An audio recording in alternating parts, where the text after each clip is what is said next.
what is an obscure anime that you watch that you wish more people knew about? There is a whole bunch of anime that exists within the anime community. I think last time I checked, there was like 24,000 animes that actually exist.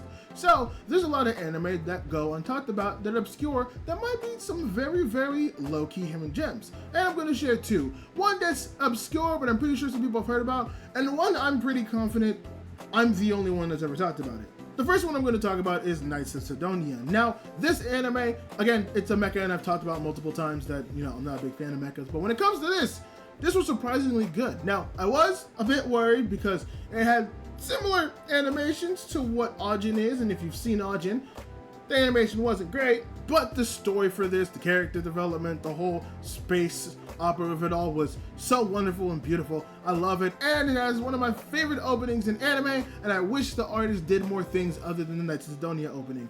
But it's still good, it's all great, and I would highly recommend it to anybody who's into mechas. Now, if we are going to talk about really, really, really obscure, there's actually an anime that I watched last year that I was weirdly addicted to, and I don't think anyone's really heard about it, and that's called The Story of Girls Who Couldn't Be Magicians. Now, I'm not gonna lie, I don't know if it was just the pastel art of it, or just the quaint feeling of watching these girls do their thing and trying to be magical girls, but I really got hooked on this show for no apparent reason. And I can admit, it's not like super great. I'd probably give it like a 7 out of 10 at best, but I don't know, I was just weirdly infatuated with it. So I kind of want to give it its spotlight for what it is. Also, very weird and obscure fact, the person who does the opening for this anime is Hi Amy Puffy Yumi. And if you know that name, then you would know them as they having a cartoon in Cartoon Network back in the 2000s, or you probably better know them as the people who did the Teen Titans opening. So for them to do this obscure anime and then looking up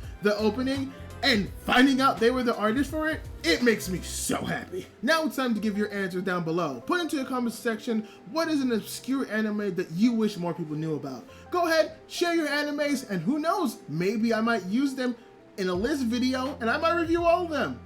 It would be nice, wouldn't it?